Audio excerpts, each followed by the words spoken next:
전직 국회의원 보좌관, 전직 정치 전문 기자와 함께 정치권 상황에 하이킥을 날리는 정치 토크쇼 거침없이 하이킥. 베스트셀러 작가이기도 한 장성철 소장 그리고 김보협 정치 전문 기자 두 분과 함께합니다. 어서 오세요. 안녕하십니까. 감사합니다. 네, 약속시켰죠? 네. 지금 유튜브로도 방송이 함께 생방송으로 나가고 있습니다. 저희 모습을 보고 싶으신 분들은요. 표창원의 뉴스 하이킥 검색해서 들어오시면 되겠습니다.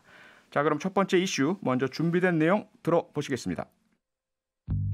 국민의당 안철수 서울시장 후보가 서울시장 후보 제3지대 단일화 경선에서 무소속 금태섭 전 의원에게 승리했습니다.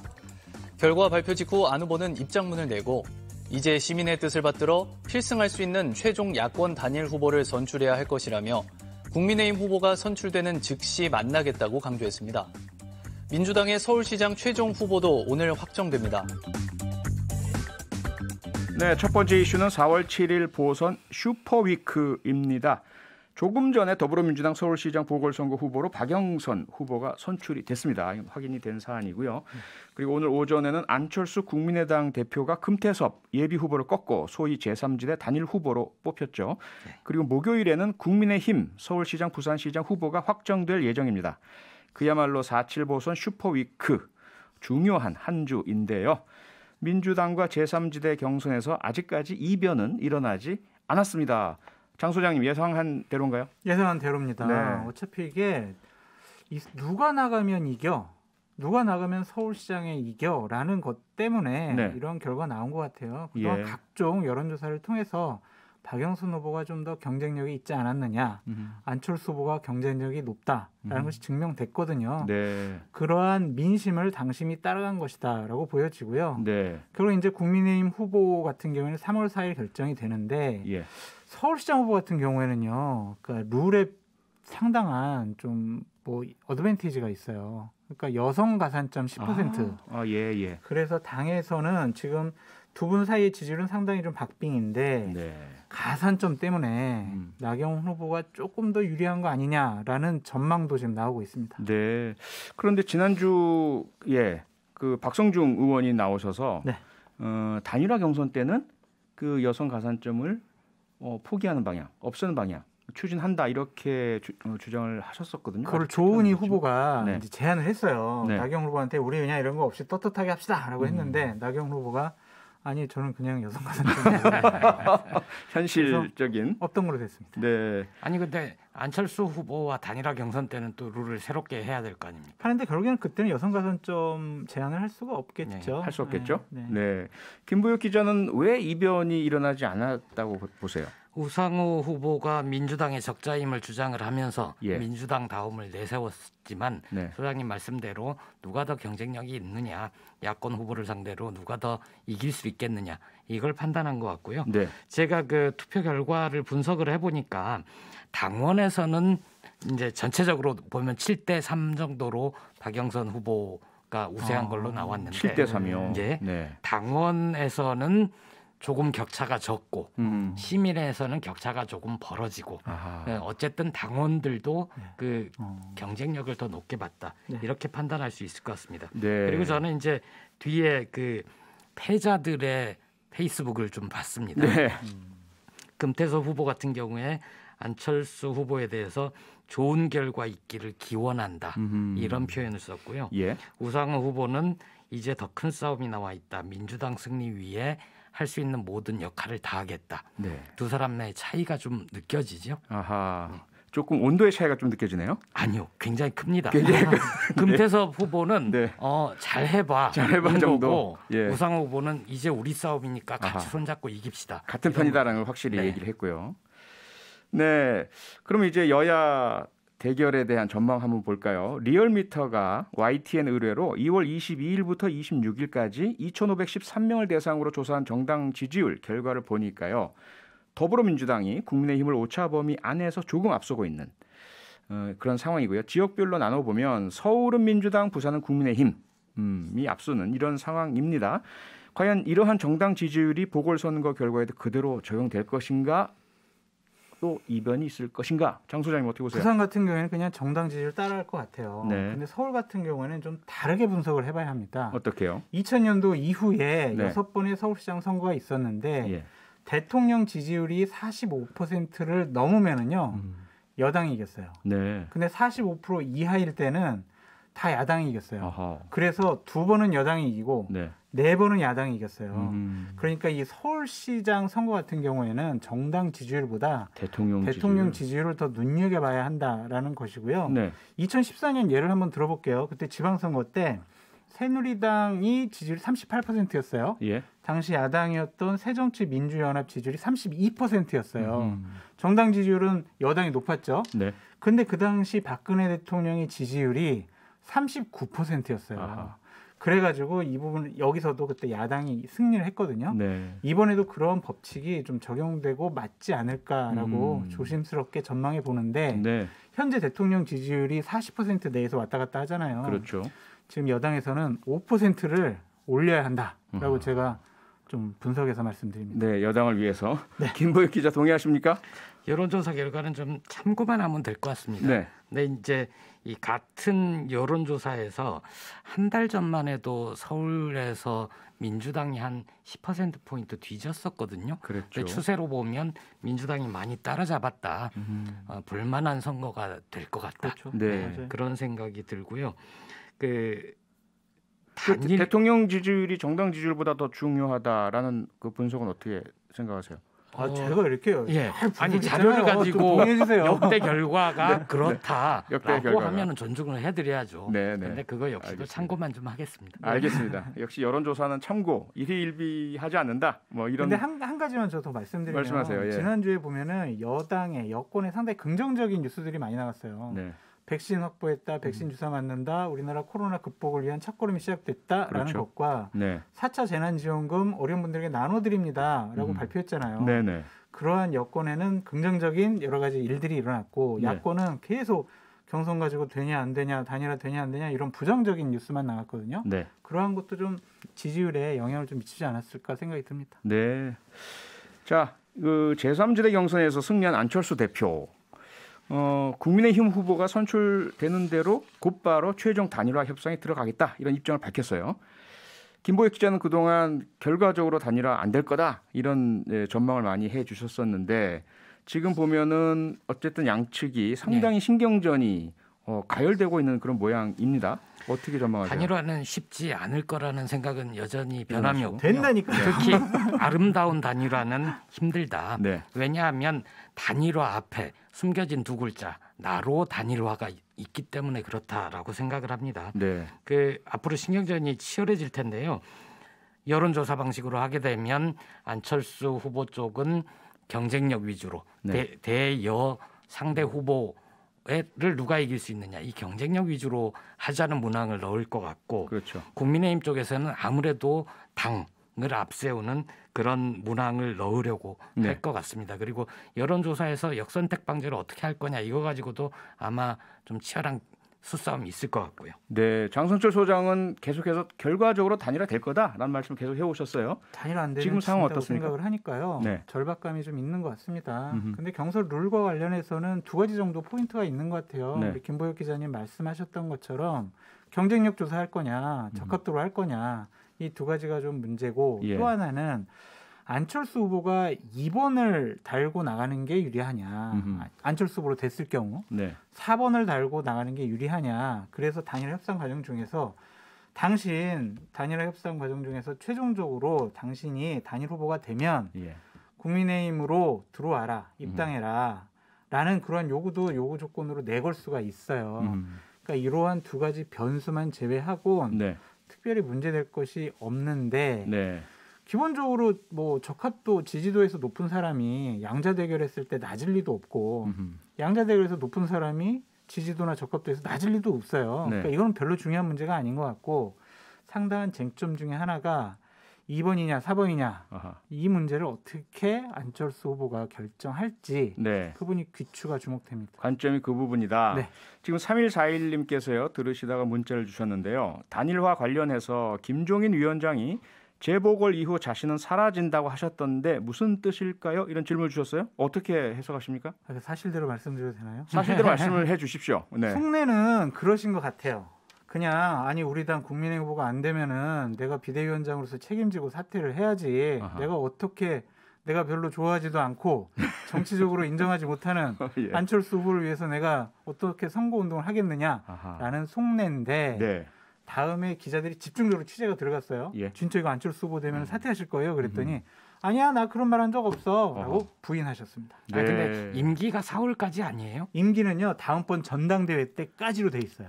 그리고 대략 다음 전당대회는 6월 달 정도 해요. 아하. 그러니까 전당대회 하자라고 했을 때 약 준비 기간이 2달 정도 걸리거든요. 그러니까 4월 7일 날 끝나고 나서 한 2달 정도 6월 초쯤에 전당대회 열릴 것으로 보여져요. 네. 그때까지 김종인 위원장의 속내는 안철수가 되면 안 돼. 그런데 그 말이십니까? 라고 집중 질문을 하니까 난 그런 말 한 적 없어. 네, 라는 이런 이제 하셨죠. 해석이시고요. 네. 김보익 기자는 어떻게 보세요? 근데 국민의힘 비상대책위원장으로서 당연히 국민의힘 후보가 단일 후보가 돼야 된다라고 네. 생각을 하는 거겠죠. 근데 만약에 안철수 후보가 되고 안철수 후보가 입당하지는 않을 것 같고요. 만약 앞으로 합당을 하기로 하고 2번으로 달고 나간다거나 그러면 네. 당에서 이제 중심이 예. 안철수 후보 쪽으로 쑥 쏠려가지 않을까요? 당내에서. 네. 그런 걸 걱정하는 발언일 수도 있다고 생각합니다. 제가 한 네. 가지만 더 말씀드리면 예. 그러니까 2번을 달았을 때 유리하냐 4번을 달았을 때 유리하냐 이것은요. 예. 그냥 우리가 추측만 할 수는 없고 당에서 분명히 여론조사를 통한 객관화된 데이터를 갖고 안철수 후보 측과 협상할 것 같아요. 네. 만약 경쟁력이 4번 그냥 국민의당 후보로 나갔을 때가 더 당선 가능성이 높다면 국민의힘 쪽에서도 괜히 2번으로 달아라 입당해라 그렇게 요구할 필요가 없겠죠. 네. 아마 곧 여론조사가 진행될 것으로 보입니다. 근데 그게 여론조사가 쉽지 않아 보이는 부분이요. 지난주에 박성중 네. 국민의힘 서울시당 위원장은 무슨 말씀을 하셨냐면 뉴스 하이께 나오셔가지고 2번으로 하면 국민의힘에 좀 반대하는 정서를 가진 시민들이 표를 안 줄 거다. 4번으로 하면 국민의힘 열성 지지자들이 표를 안 주실 거다. 그래서 가장 유리한 번호는 무소속이다. 이런 이야기를 또 주셨어요. 그래서 그런 얘기도 많이 해요. 당에서 그런 얘기 계속 나오고 많이 있습니까? 해요. 많이 하는데 여론조사 전문가분들한테 여쭤봤더니 네. 그렇게 2번, 4번에서 서로 역선택 이 부분은 큰 문제가 안 된다고 하더라고요. 어허. 이번에는 하여튼 투표율이 대략 50% 내외가 될 건데 예. 양 진영에서 상당한 결집력을 갖고 투표장에 나올 거기 때문에 예. 역선택 부분도 그렇게 큰 문제가 아니다. 2번이냐 4번이냐 이것은 어쨌든 객관화된 데이터를 갖고 어허. 아마 협상을 할 거다. 객관한 여론조사 결과가 결정을 지을 것이다. 네. 제 생각에는 2번이나 4번이나 결과에 크게 영향을 끼치지는 않을 것 같아요. 짝수라서 그런가? 그러니까 누구냐 사람이냐가 더 중요하다 이 말씀이신가요? 네. 알겠습니다. 2번이냐 4번이냐를 두고 여러 이야기들이 현재 있기는 합니다. 유승민 전 의원 같은 경우는 반드시 만약에 안철수 후보가 최종 야권 후보가 된다면 2번이어야 한다. 그런데 또 김종인 위원장은 될지 안 될지도 모르는데 2번 어쩌고 하는 건 철부지 생각이다. 이렇게 또 말씀을 주셨습니다. 참고로 말씀드렸습니다. 네, 월요일에 마련한 거침없이 하이킥 다음 두 번째 이슈도 준비된 내용 먼저 듣고 시작하겠습니다. 차기 대선 주자 선호도에서 이재명 경기지사가 1위를 유지했다는 여론조사 결과가 나왔습니다. 여론조사 전문기관 리얼미터에 따르면 이 지사는 지난달보다 0.2%포인트 상승한 23.6%의 지지를 받았습니다. 더불어민주당 이낙연 대표는 10개월 만에 하락세를 멈추고 반등했습니다. 윤석열 검찰총장은 이 대표와 동률을 이뤘습니다. 네, 연합뉴스TV 소식을 듣고 오셨는데요. 오마이뉴스 의뢰로 리얼미터가 지난 22일부터 26일까지 2,536명을 대상으로 한 대선주자 선호도 조사 결과입니다. 자세한 사항은 중앙선거 여론조사 심의위원회 홈페이지를 참조하시기 바랍니다. 이재명 지사의 질주 거의 한 번도 흔들리지 않은 것 같아요. 아직까지는 계속해서 단독 선두를 질주하고 있는데 이 현상이 계속되리라고 보십니까? 어떠세요, 장 저 질주라고 생각하지 않고요. 네. 23%에서 치고 올라가지 못했다라는 것에 아하. 저는 더 방점을 둬요. 네. 한 달 전에 조사에서는 23.4%였어요. 예. 근데 한 달 후인 어제 조사에서는 23.6이었거든요. 네. 0.2%가 올랐어요. 그래서 저는 더 이상 치고 올라가지 못하고 정체된 것이 큰 포인트다. 우리가 봐야 될 여론조사의 포인트는 그거다라고 박스권에 보여져요. 갇혔다. 네. 소위 말하는 박스권. 근데 뭐냐면은 네. 중요한 게 호남에서요. 예. 이낙연 대표가 더 높게 나왔어요. 저번에는 이재명 지사가 높게 나왔는데 높았었죠. 예. 이번엔 뒤집혔어요. 어허. 그러니까 그런 거 보면은 민주당 지지층에서 예. 핵심 지지 지역인 호남에서 보다 폭넓게 이재명 지사가 마음을 얻지 못했다라는 것과 네. 견제가 집중적으로 한 달 동안 진행됐었잖아요. 예. 그거에 대한 영향이 있었는데 음흠. 아 이재명 지사 과연 우리 편일까? 라는 의구심이 민주당 핵심 지지층 사이에서 널리 퍼져나가고 있다. 네. 그것이 박스권에 갇힌 이유다라고 말씀드립니다. 호남과 핵심 지지층에서 여전히 갸우뚱이다. 네. 김보익 기자도 그렇게 보세요? 그런 집중적인 공격석에서도 이전의 지지율을 방어했다는 것, 네. 그건 괜찮은 것 같습니다. 근데 이제 그러네요. 이재명 지사가 내 지지율 1등이야 이러면서 지금 좋아할까? 그렇지 않은 것 같습니다. 예. 왜냐하면 이제 눈덩이가 굴러가면 눈이 커지잖아요. 그렇죠. 근데 우리 예전에 어릴 때 눈사람 만들 때 보면 연탄재를 넣어서 만든 거는 오래가고 튼튼한데 네. 그렇지 않은 것은 금방 허물어지거든요. 눈만 굴린 건 좀 빨리 허물어지고요. 맞습니다. 네. 지금 이재명 지사의 지지율이 그렇게 탄탄하지는 않고 이 지사 스스로도 불안하다. 이거 이렇게 나 혼자 너무 웃자라면 안 되는데 웃자란다는 표현을 쓰셨더라고요. 네. 우쭐. 그래서 이 그러면 과연 여권 후보로서의 연탄재는 과연 무엇일까요? 탄탄한 지지율이 돼야 되는 거죠. 그게 아직 없다. 네네. 핵심적인 예. 그런 알맹이가 없다 이런 말씀이신 것 같은데요. 맞습니다. 반면에요. 그럼 야권을 보자면 어쨌건 그동안 야권의 대표 주자는 윤석열 검찰총장이었고요.